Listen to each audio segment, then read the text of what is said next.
어서 오세요. 반갑습니다. 안녕하세요. 저는 제조업을 하고 있는 40대 중반 유부남입니다. 1년의 절반은 한국에서 나머지 절반은 해외에서 지내고 있습니다. 아이들이 어렸을 때는 온 가족이 같이 왔다 갔다 하며 지냈지만 지금은 아이들이 학교도 다니고 있기에 저 혼자서만 다니고 있습니다. 아이들이 방학 때 제가 해외에 나가는 일정과 겹치면 몇 주 정도 들어와서 지내는 정도입니다. 처음에는 좋다고 따라다녔지만 점점 크기 시작하면서부터는 막상 해외라고 나가도 집에 있어야 하고 답답하니 이제는 같이 안 가려고 하는 편입니다. 아내와는 고등학교 동창이고 오랜 기간 동안 연애를 하다가 결혼을 했습니다.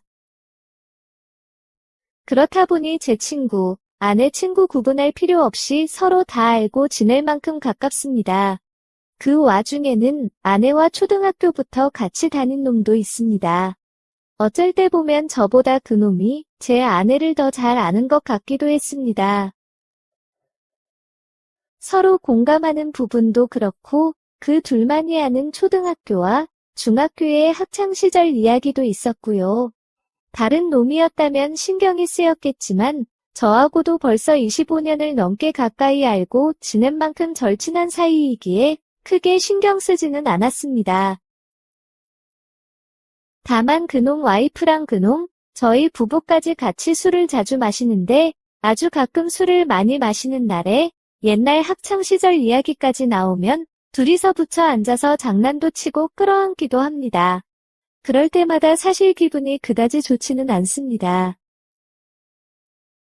하지만 그럴 때마다 그놈 와이프는 아무렇지 않은 척 같이 웃으며 어울리는데 저 혼자서만 불쾌해하면 왠지 속 좁아 보이고 분위기도 깰 것 같아서 혼자서 참고 있습니다.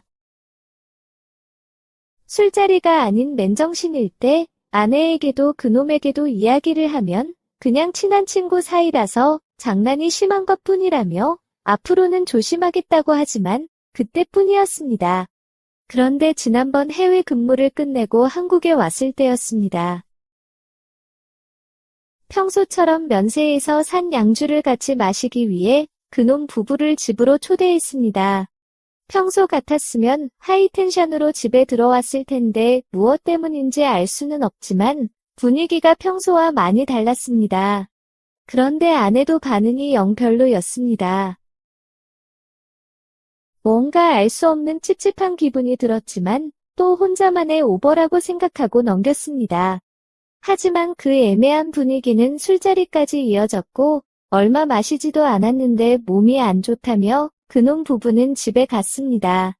그날 이후 한동안 찝찝한 기분은 계속되었지만 그 후로 평소와 다름없이 저와 아이들에게 잘하는 아내와 바쁘게 회사 일을 하다 보니 잊혀졌습니다.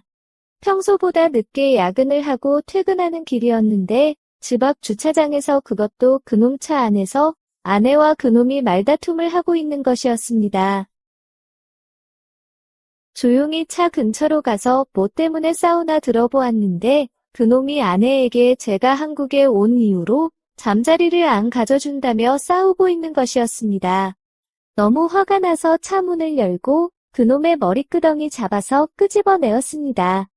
아내와 그놈은 엄청 당황해하였고 다 듣고 녹음도 되어 있으니 숨기지 말고 다 말하라고 소리쳤습니다. 무슨 소리인지 모르겠다며 시치미를 뗐지만 제 폰에 녹음되어 있는 이야기 소리를 듣고 나서야 아내가 말을 하기 시작했습니다. 몇 년 전에 제가 해외에서 근무하는 기간에 그놈이랑 아내랑 중학교 동창회를 같이 다녀온 적이 있었습니다. 아이들도 제법 컸고 집에 아이들끼리 있어도 별 문제가 없을 것 같아서 다녀와도 된다고 허락해줬던 기억이 납니다. 아무튼 그때 동창회에서 둘 다 술을 진하게 먹고 택시를 같이 탔다고 합니다. 같은 아파트 단지에 살다 보니 같이 타는 것까지는 이해가 됩니다. 그런데 그날 집으로 안 가고 근처 모텔로 갔고 그렇게 둘이서 잠자리까지 하였다고 합니다. 술김에 저지른 한 번의 실수로 하기로 하고 조용히 덮기로 했는데 그 후로 저 몰래 둘이서 몇 번 만나서 술도 먹고 잠자리로 가졌다고 합니다. 그러면서 바람은 아니지만 파트너로 지내게 되었다고 하였습니다.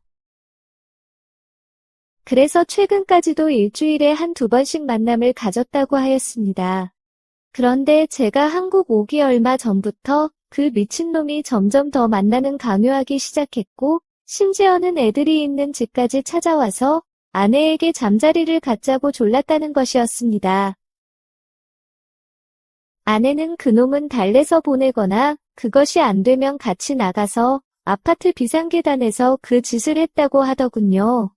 그런데 점점 더 그놈의 요구는 심해졌고 결국 아내가 그만 만나자면서 헤어지자고 한 상태라고 하였습니다. 그러면서 실수였다면서 헤어진 상태고 다시는 이런 실수를 하지 않겠다고 믿어달라고 하는 것이었습니다. 너무 화가 나서 어떻게 해야 할지 모르겠더군요. 일단 그놈 와이프에게 전화를 해서 불렸습니다. 그리고 제가 듣고 본 사실들을 모두 이야기해 주었습니다. 큰 소리가 오고 가다 보니 지나다니는 동네 주민도 있고 시간도 늦었기에 저희 집으로 다 같이 올라갔습니다. 그놈과 아내는 무릎을 꿇고 있었고 제 아이들도 보고 있었습니다. 다시 안 그러겠다는 손이 발휘되도록 빌었습니다. 그놈 와이프의 요구대로 의미도 없는 각서와 지장을 찍고 그놈 부부는 집으로 돌아갔습니다. 아이들은 들어가서 자라고 하였고 아내는 잘못했다고 계속 사과를 하였지만 쳐다도 보지 않았습니다. 아무리 생각해도 너무 화가 나고 배신감에 이가 갈렸습니다. 최선을 다해서 참고 또 참았지만 도저히 화가 삭혀지지 않아서 장인어른께 전화를 드렸고 있었던 사실을 모두 말씀을 드리며 따님을 데리고 가시라고 하였습니다. 그러고는 캐리어에 방에 있는 아내의 화장품과 눈에 보이는 옷가지들을 챙겨서 쓸어 담았습니다. 1시간쯤 지난 후에 장인 장모님이 오셨습니다. 오시자마자 장모님께서는 딸을 잘못 키워서 미안하다고 저에게 용서해달라고 하셨고 장인어른은 아내의 뺨을 때리셨습니다.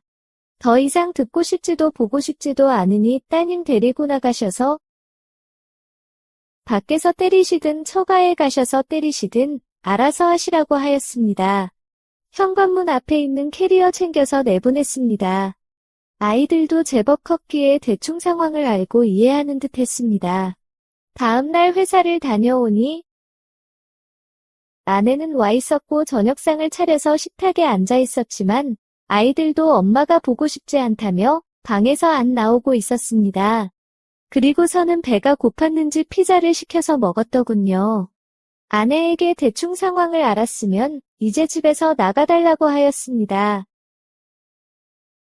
도대체 그놈과의 잠자리가 얼마나 좋았으면 몇 년 동안 파트너로 지내왔는지 또 아이들이 집에 있는데 그놈이 집에 들어오게 하였고 심지어는 차라리 멀리 있는 모텔에 가서 하고 오지.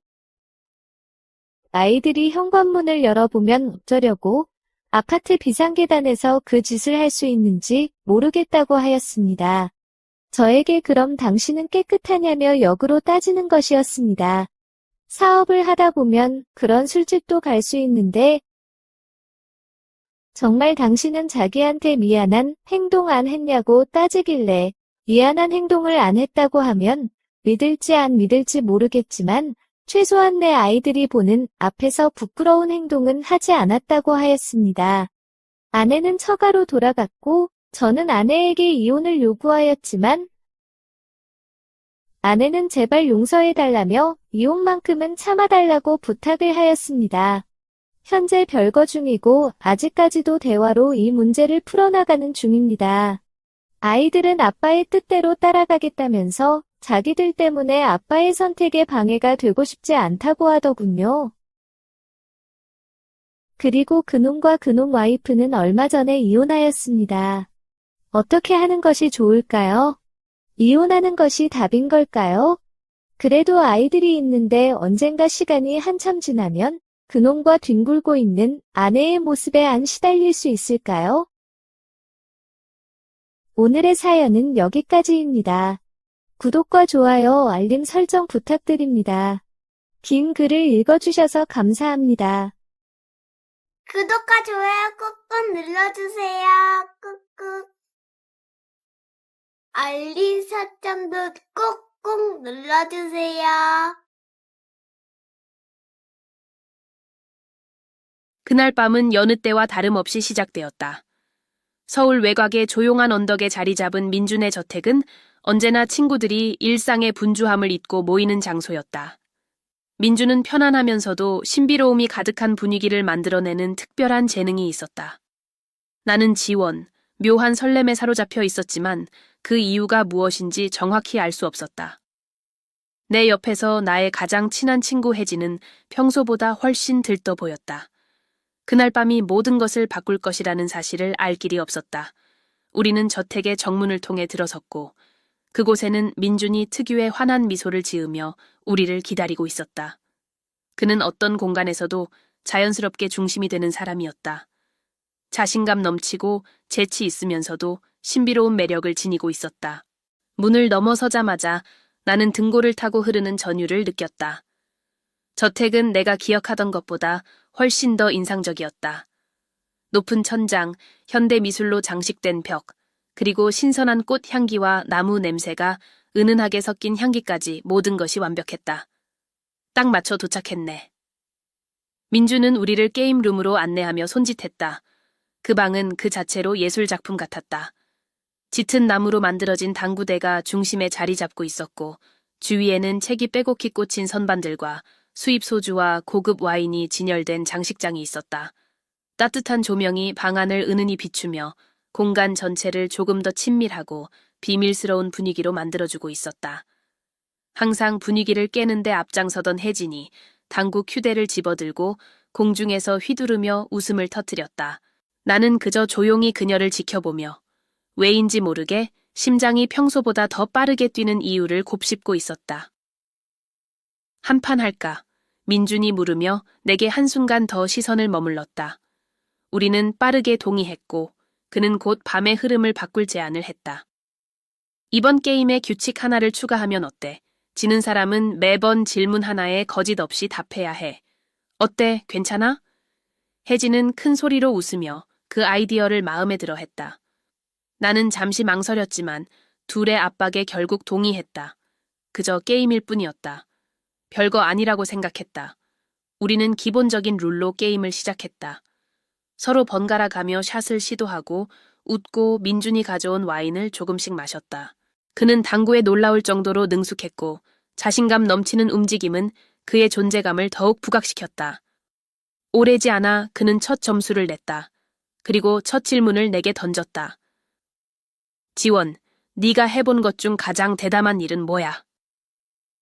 그는 당구대에 기대어 서서 도전적이면서도 안정감을 주는 미소를 지으며 물었다. 나는 피할 수 없다는 것을 알았다. 잠시 망설이다가 몇 년 전 위험한 산길을 따라 모험을 했던 여행 이야기를 털어놓았다. 아드레날린을 느끼기 위해서였다고 설명했다. 솔직한 답변이긴 했지만 그가 원하는 더 개인적인 이야기를 비껴가려는 의도도 담겨 있었다. 민주는 그저 미소 지으며 내가 모든 것을 바로 털어놓지 않을 것임을 이미 예상한 듯한 표정을 지었다. 게임은 계속되었고 질문들은 점점 더 도발적이 되어갔다. 혜진은 뒤처지지 않고 민준에게 그의 과거 연애에 대해 묻고 그의 재치 있는 대답에 웃음을 터뜨렸다. 하지만 매 라운드마다 나와 그 사이에 흐르는 긴장감이 점점 더 커지는 것 같았다. 마치 곧 끊어질 듯한 팽팽한 줄처럼. 밤이 중반에 접어들었을 때 모든 것이 변하기 시작했다. 민준이 또 한 번 승리했고 그의 다음 질문은 훨씬 더 직설적이었다. 지원 결과에 상관없이 무엇을 할 것 같아. 그 질문은 정전기처럼 공기 중에 맴돌았다. 나는 혜진의 시선이 나를 향하는 것을 느낄 수 있었지만 그보다 더 강렬하게 느껴진 것은 민준의 시선이었다. 그의 눈은 나를 바라보며 대답을 기다리고 있었다. 나는 와인을 한 모금 마시며 시간을 벌려 했지만 결국 대답했다. 아마도 내가 항상 해보고 싶었지만 용기가 없어서 못했던 일을 할 거야. 모든 규칙을 깨는 그런 일. 내 목소리는 내가 의도했던 것보다 더 낮게 나왔지만 진심은 담겨 있었다.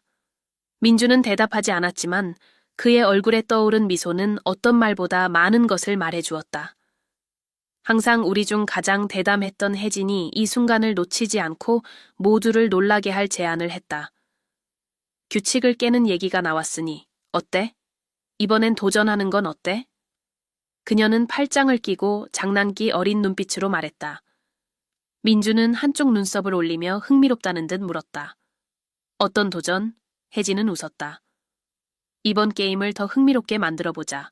이번엔 질문이 아니라 지는 사람이 다른 사람이 정한 대담한 행동을 해야 하는 거야. 그 제안은 처음에는 터무니없어 보였지만 와인과 그날 밤의 분위기가 이미 우리의 억제를 무너뜨리고 있었다. 우리는 웃으며 동의했지만 내심 이 일이 단순히 끝나지 않을 것이라는 느낌이 들었다. 첫 번째 도전은 나의 차례였다.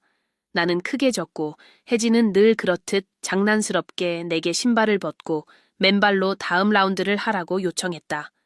그것은 단순한 장난에 불과했지만 특히 민준의 주시를 받으며 신발을 벗는 행위는 내가 예상치 못한 의미를 담고 있는 것처럼 느껴졌다. 내 피부는 더 민감하게 느껴졌고 내 발걸음 하나하나가 방 안에 속삭이듯 울려 퍼졌다. 이번에는 민준이 졌고 혜진은 기회를 놓치지 않았다.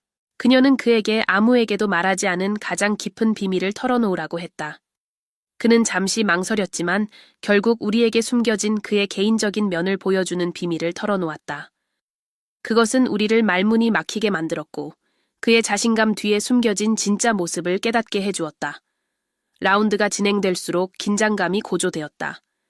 그리고 마침내 혜진이 패배했을 때 민주는 분위기를 바꿀 질문을 던졌다. 혜진, 지금 어떤 환상이든 이룰 수 있다면 뭘 하고 싶어? 그녀는 웃었지만 주저없이 대답했다. 다 같이 게임을 멈추고 이 밤이 이끄는 대로 내버려 두면 어떤 일이 벌어질지 보고 싶어. 그 뒤로 이어진 침묵은 무거웠다. 나는 민준을 바라보았고 그는 다시 나를 바라보았다. 그 눈빛 교환 속에는 더 솔직하고 날 것 같은 무언가가 담겨 있었다. 마치 우리가 모두 보이지 않는 선을 넘어가려는 것을 알고 있는 듯했다. 민주는 혜진의 도발에 즉각 대답하지 않았다.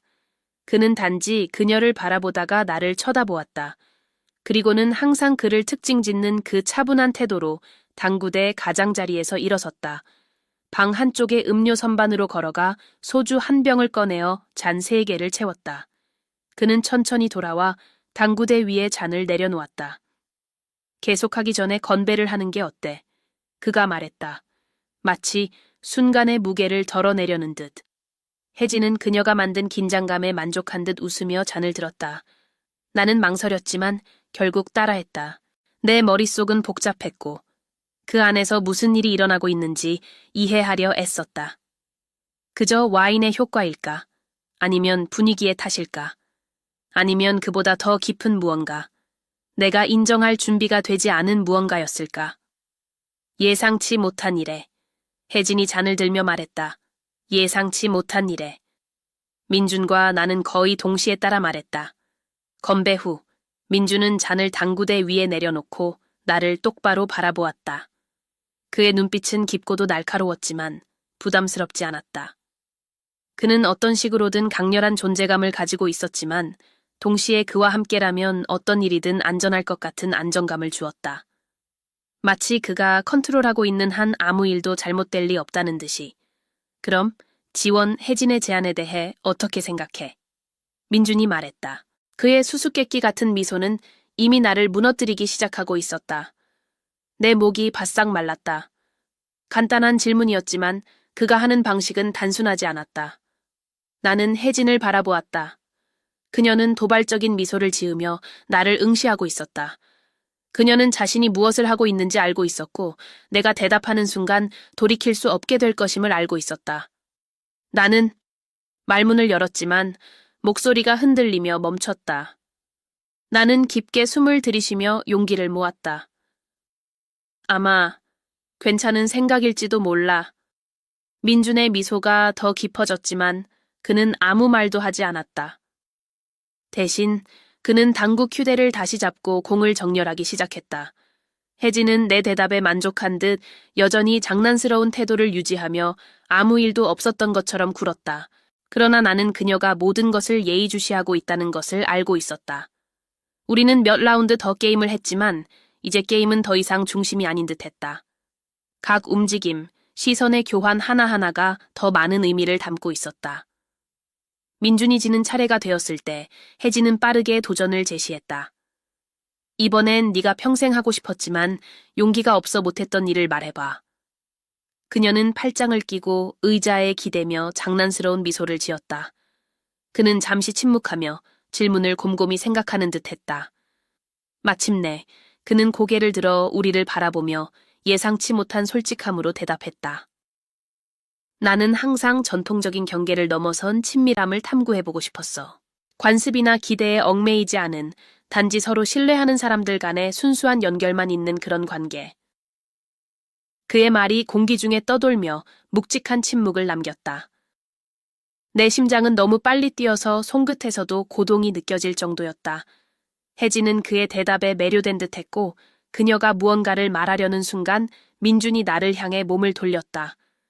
지원, 너도 그런 생각을 해본 적 있어? 그는 약간 몸을 앞으로 기울이며 물었다. 나는 거짓말할 수 없었다. 적어도 이 방에서 이 순간만큼은 있어. 하지만 그런 걸 경험할 기회가 있을 거라고는 상상도 못했어. 내 목소리는 낮았고 거의 속삭임에 가까웠다. 혜진은 낮게 웃었지만 그 안에 비꼼은 없었다. 단지 설렘만 있었다. 그녀는 자리에서 일어나 당구대 밖에 있던 공 하나를 집어들고 손 안에서 굴리며 마치 중요한 무언가를 말할 준비를 하는 듯 보였다. 좋아, 우리 모두 같은 생각인 것 같네. 그럼 뭐가 문제야? 왜 아직 시작 안 해? 그녀는 반짝이는 눈으로 말했다. 민주는 다시 나를 바라보았다. 그 순간 우리는 말없이 소통하고 있는 것 같았다. 그의 눈빛에는 말로 표현되지 않은 질문이 담겨 있었고 나는 그가 내 승낙을 기다리고 있음을 알았다. 혜진은 이미 무엇이든 받아들일 준비가 되어 있었지만 나는 여전히 모든 것을 처리하려 애쓰고 있었다. 깊게 숨을 들이쉬며 빠르게 뛰는 심장을 진정시키려 했다. 마침내 나는 민준을 바라보며 고개를 끄덕였다. 그는 미소를 지었고 그 미소는 단순히 만족의 미소가 아니라 이해와 배려가 담겨 있었다. 그는 선을 넘고 있다는 것을 알았지만 신중하게 그 선을 넘으려는 듯 보였다. 민준은 내 빈 잔과 혜진의 잔을 집어들고 당구대 위에 놓았다. 그리고 나를 향해 손을 내밀었다. 그것은 묵묵한 초대였다. 혜진은 항상 그랬듯 가장 대담하게 먼저 일어나 그와 함께했다. 나는 잠시 망설였지만 결국 그가 이끄는 대로 따랐다. 게임룸은 이전에는 웅장해 보였지만 이제는 더 작고 더 친밀하게 느껴졌다. 발가락 아래 느껴지는 부드러운 카펫의 촉감, 어두운 가구에 반사되는 부드러운 조명, 그리고 우리 모두의 호흡 소리가 침묵 속에서 메아리치는 것처럼 들렸다. 모든 세부 사항이 더욱 선명하게 다가왔다. 민주는 방 한가운데 멈춰 서서 누가 다음 행동을 취할지 기다리는 듯했다. 항상 그랬듯이 혜진이 첫 번째로 나섰다. 그녀는 그에게 다가가 가볍게 그의 어깨에 손을 얹었고 그 이후의 모든 행동은 숨 쉬는 것만큼이나 자연스러웠다. 서두름도 망설임도 없었다. 단지 우리가 있어야 할 곳에 있다는 느낌뿐이었다. 나는 잠시 멈춰 서서 관찰했다. 모든 것이 너무도 자연스러워 보였고 한 번도 상상해 본 적 없는 순간을 경험하고 있다는 사실을 받아들이려 애썼다. 그러던 중 민준이 나를 향해 돌아서서 다시 손을 내밀었고 그 순간 나는 더 이상 의심할 여지가 없다는 것을 깨달았다. 밤이 깊어질수록 각 행동 하나하나가 설명할 수 없는 에너지로 가득 차 있었다. 초반부터 방 안을 감돌던 긴장감은 이제 더 구체적이고 강렬한 무언가로 변했다. 민준이 손을 내밀었고 나는 망설이면서도 호기심과 흥분이 뒤섞인 감정에 이끌려 그의 손을 잡았다. 혜진은 늘 그랬듯 우리 중 가장 용감한 사람이었다. 그녀는 웃으며 말했다. 드디어 우리 모두 같은 주파수에 맞춰진 것 같네. 그렇지? 민주는 그 특유의 비밀을 품은 미소로 그녀를 바라보았고 나는 우리가 단순히 선을 넘는 게 아니라 우리 사이의 모든 것을 바꿀 여정에 들어섰다는 것을 알았다. 하지만 우리가 완전히 그 밤의 흐름에 몸을 맡기려던 바로 그 순간 예상치 못한 일이 일어났다. 저택 안에서 경보음이 울리기 시작한 것이다. 그 소리는 날카롭고 명확했으며 우리가 쌓아 올린 친밀한 분위기를 즉각적으로 깨뜨렸다. 민주는 고개를 들었고 그의 미소는 사라졌다. 대신 그의 얼굴에는 경계심 가득한 표정이 자리 잡았다. 이건 일어나지 말았어야 했는데. 그는 낮지만 단호한 목소리로 말했다. 여기 있어. 내가 무슨 일인지 보고 올게. 그는 빠르게 자리를 떠났고 혜진과 나는 게임룸에 단둘이 남겨졌다. 나는 그녀를 바라보며 무슨 일이 벌어지고 있는지 이해하려 애썼다. 평소에는 두려울 것이 없어 보이던 혜진도 지금은 조금 불안한 기색을 보였다. 그냥 오작동인 거겠지? 나는 스스로를 진정시키기 위해 그녀에게 물었다. 그랬으면 좋겠어. 그녀가 대답했지만 그 목소리에는 확신이 부족했다. 그 다음 몇 분은 몇 시간처럼 느껴졌다. 우리는 침묵 속에서 민준의 발소리가 복도로 멀어지는 것을 들었다. 경보음은 여전히 저택의 복도에 울려 퍼졌지만 어느 순간 갑자기 멈췄다. 그리고 이어진 침묵. 혜진과 나는 눈을 마주쳤다. 뭔가 이상했다. 우리가 무엇을 해야 할지 결정하기도 전에 민준이 다시 게임룸으로 돌아왔다. 그의 표정은 이제 완전히 달라져 있었다. 걱정, 아니, 두려움에 가까운 모습이었다. 내가 그에게서 한 번도 본 적 없는 모습이었다.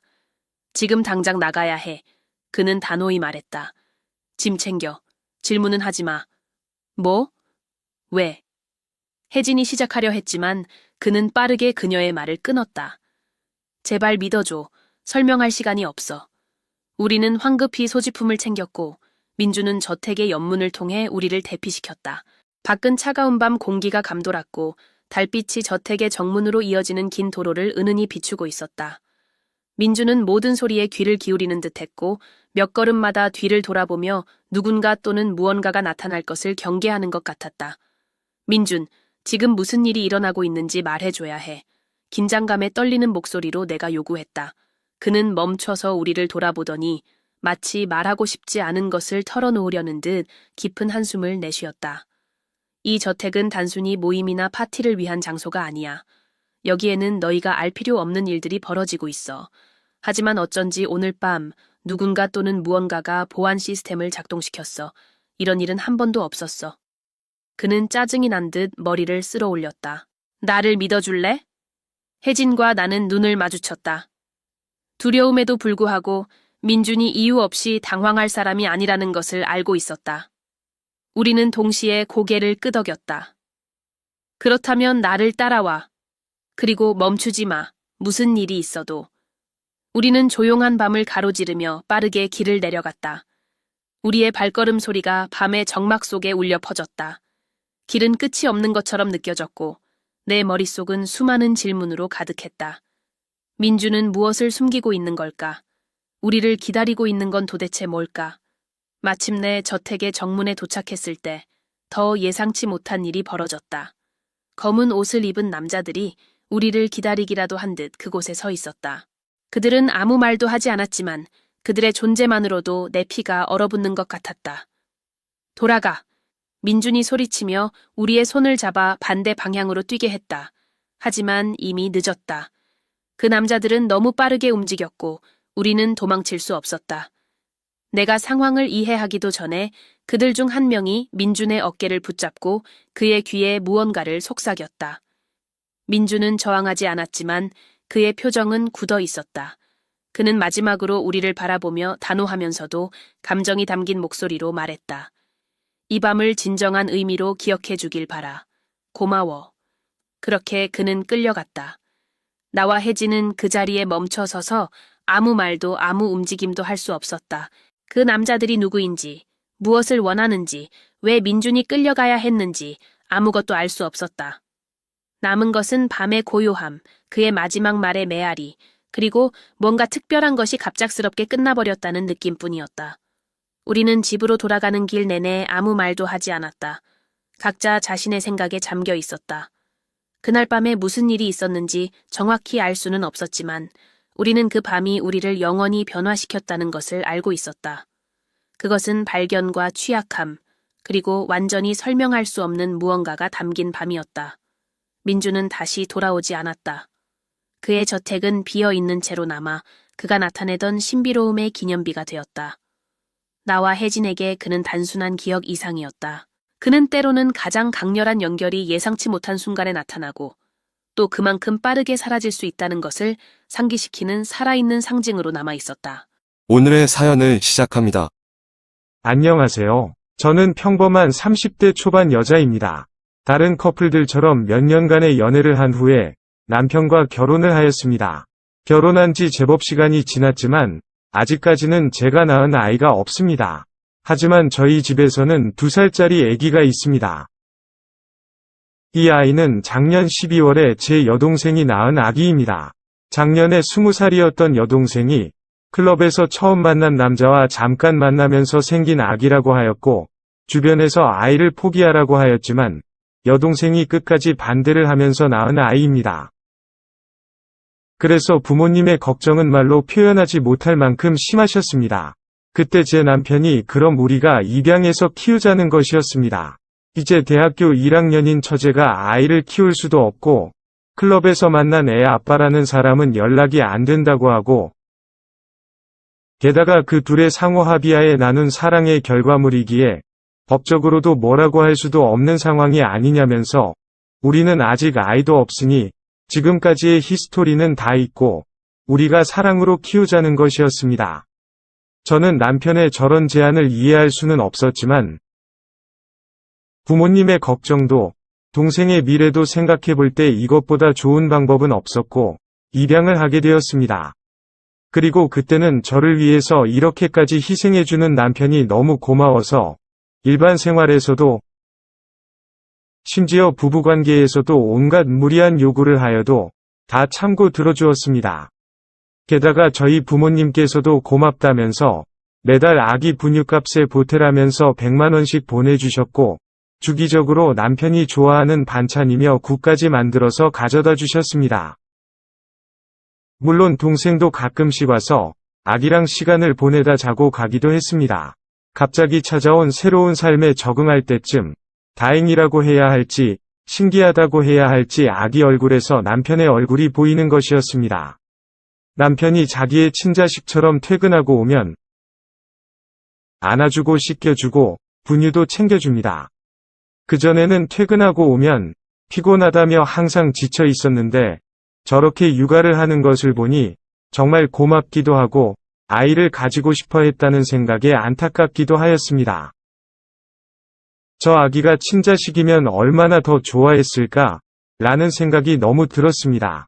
그래서 제가 회사를 다니면서 아기를 계속 이모님 손에 키울 수도 없기에 회사를 그만두고 아기를 키우면서 저희 부부 아이를 가져야겠다는 강한 의지가 생겼습니다. 아기를 좋아하는 남편도 있지만 저도 보다 보니 너무 예쁘고 제가 낳은 아이도 가지고 싶은 마음이 점점 더 커졌습니다. 이런 제 의지를 여러 번 남편에게 표현을 하였지만 그럴 때마다 남편은 저의 마음을 거절하였고 어느 순간부터는 저와의 관계를 피하기 시작하는 것이었습니다. 시간이 지나고 피하는 날이 거듭될수록 제 자존감도 낮아지고 마음의 상처만 쌓이기 시작했습니다. 아기를 저렇게 좋아하면서 왜 우리 부부의 아기를 가지는 것에 저렇게 부정적인 것인지 도저히 이해도 되지 않았습니다. 특히 제가 아이에게 조금만 실수를 해도 남편이 격하게 반응하는 모습이 서운하다 못해 너무 이상했습니다. 어느 날 갑자기 준비도 없이 애 엄마가 되었는데 실수를 좀 할 수도 있는 것인데 너무하다 할 정도로 나무랐습니다. 닮아가는 얼굴과 매일같이 칼퇴근해서 들어와 잠들기 전까지 아기하고만 보내는 모습, 제 동생에게 자주 전화를 걸어서 한참 동안 아기 관련된 이야기를 하거나 가끔씩 저를 빼고 둘이서 마트에서 아기용품을 사려 가는 등 석연치 않는 모습이 점점 보이기 시작하였고 하루하루가 지날수록 점점 더 남편의 얼굴이 보이는 아기의 얼굴을 보면서 뭐에 홀린 듯이 친자 검사를 하게 되었습니다. 분명 돈 낭비일 거라고 절대 친자일 리가 없다며 마음을 다잡고 검사 결과가 오기 전까지 잊고 지내려고 하였지만 머릿속에서 잊히지가 않았습니다. 잠도 잘 못 자고 신경도 예민해지고 심지어 생리주기가 엉망이 될 정도로 스트레스가 상당하였습니다. 그렇게 온 검사서를 보고서는 저는 자리에 주저앉고 말았습니다. 남편의 친자가 맞았습니다. 그동안 제가 겪었던 수모와 서운했던 일들이 머릿속으로 지나가면서 손이 부들부들 떨렸습니다. 이 일을 어떻게 해야 하나 막막했습니다.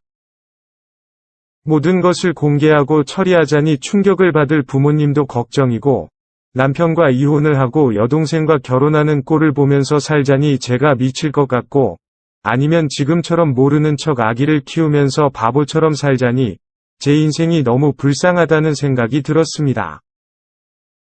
저를 속이고 관계까지 가져서 아이까지 낳고 심지어 제 손에 키우게 한 저것들을 생각하니 당장이라도 사회에서 매장이 되도록 인터넷에도 올리고 그들이 다니는 회사나 학교에 다 알리고 싶지만 제 동생이다 보니 그러지도 못하겠더라고요.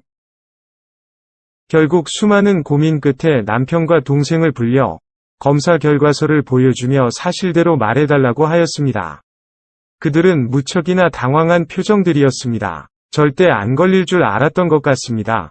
일반적으로 친자 검사를 자주 하는 것은 아니니까요. 남편이 저 몰래 대학생이 된 동생에게 몇 번 용돈도 주고 만나서 밥도 사주고 했다고 합니다. 그러면서 가끔씩 보면 만남이 정례화가 되었고, 그러다가 밥만 먹던 자리가 술자리로 변하기 시작했고, 딱 한 번 술김에 실수를 저질렀는데, 그 실수가 임신이 된 것이었습니다. 그 둘이서 수많은 고민을 하면서 나쁜 생각까지도 고려하였지만, 도저히 뱃속의 아기에게 그럴 수가 없어서 찾은 방법이 저를 속이고 아기를 남편이 입양하는 계획이었던 것이었습니다. 앞으로 그 둘에게 어떻게 할 거냐고 물었습니다.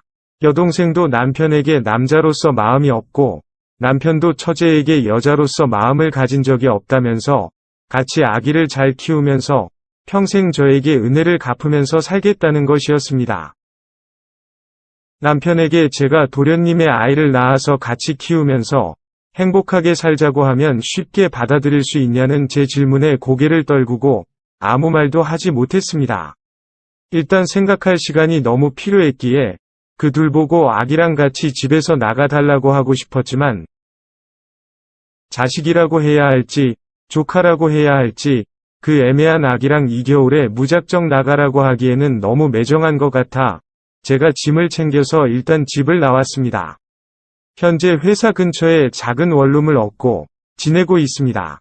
아기는 동생이 제 집에서 보고 있고 부모님께는 제가 지방으로 장기 출장을 갔다고 하였습니다. 약 2달 정도를 이렇게 지내고 있는데 아직 결정을 하지 못했습니다. 머리로는 그들의 찾은 방법이 가장 현명하고 저 역시도 이해하고 용서하며 잘 키우면 된다고 생각은 들지만 너무나 화가 나고 눈물이 계속 납니다. 정말 용서하고 현실을 받아들이는 것밖에 방법이 없는 걸까요? 제가 이혼하고 저 혼자 살겠다며 나 몰라라 하면 제 동생과 저 아기의 미래는 힘들어질 수도 있겠죠. 그리고 저희 부모님은 충격을 많이 받으시겠죠? 어떻게 해야 할까요? 오늘의 사연은 여기까지입니다. 구독과 좋아요, 알림 설정 부탁드립니다. 긴 글을 읽어주셔서 감사합니다. 구독과 좋아요 꾹꾹 눌러주세요. 꾹꾹. 알림 설정도 꾹꾹 눌러주세요.